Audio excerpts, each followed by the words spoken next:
Inspirasi digital parenting kali ini saya ambil ilmunya dari Raymond Dart yang menulis buku berjudul Unlocking the Power of the Whole Brain. Berbicara mengenai bagaimana memaksimalkan otak, baik diri sendiri atau anak, dengan melalui keseimbangan otak. Jadi ini juga selaras dengan ilmunya Ned Herman, lalu Dr. Gerard Edelman yang menulis buku mengenai otak yang maksimal. Nah, otak hebat manusia tentu diukur dari pencapaiannya gitu ya. Pencapaian yang luar biasa karena didukung oleh kinerja otak yang luar biasa, dan ternyata bukan sebatas IQ. IQ juga mendukung, tapi lebih dari itu perlu juga yang namanya keseimbangan otak. Nah, Raymond Dart ini menambahkan tips-tips atau trik-trik bagaimana otak kita atau otak anak bisa bertumbuh seimbang, hidup lebih seimbang, dan pencapaian lebih luar biasa. Tips untuk menyeimbangkan otak diantaranya adalah olahraga keseimbangan. Itulah kenapa ketika anak masih TK ya belajar meniti papan. Nah, itu supaya otaknya imbang.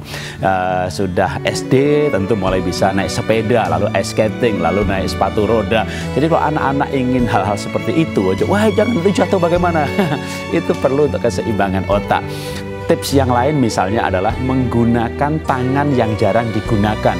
Anda ngangkat barang, buka pintu, nulis, gambar, melukis, selalu tangan kanan. Nah, mulai gunakan tangan kiri. Tentu bukan untuk nyalami orang ya, karena di Indonesia ada budaya kalau bersalaman pakai tangan kanan ya, pakai tangan yang sopan, tangan yang baik. Berarti yang kiri nggak baik gitu ya. Itu etika moral. Tapi angkat barang tentu tidak ada etika itu. Maka digunakan angkat barang, buka pintu, mencoba menggambar, ngelukis ya, menulis mungkin susah ya. Pertama tangan tulisannya jadi gede-gede.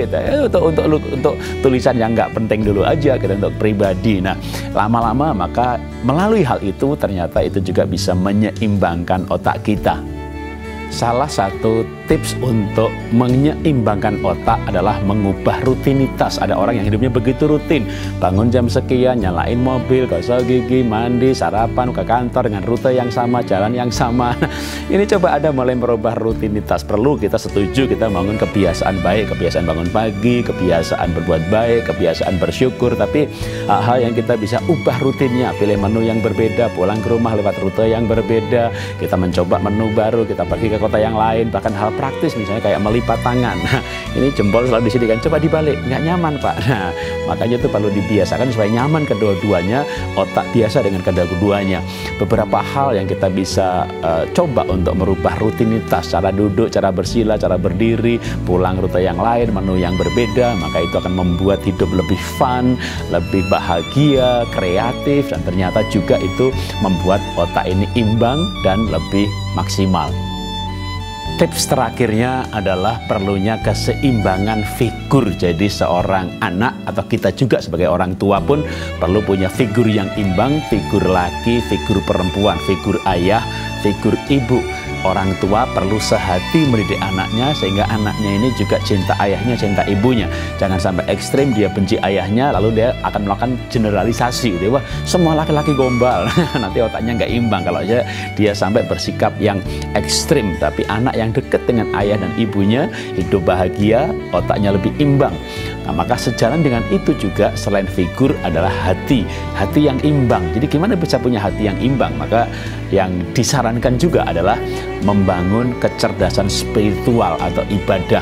Orang yang dekat dengan Tuhan tentu dia tidak akan bersikap ekstrim, misalnya benci bapaknya, benci ibunya gitu kan. Maka itu sebenarnya kekuatannya di situ, bukan terapinya, tapi kekuatan seseorang untuk hidup imbang adalah kalau dia dekat dengan Tuhan. Maka mendidik anak yang terpenting sebenarnya adalah mengenalkan anak kepada Tuhan, karena jiwanya pasti imbang, jiwanya imbang, otaknya imbang, prestasinya luar biasa dan hidup bahagia.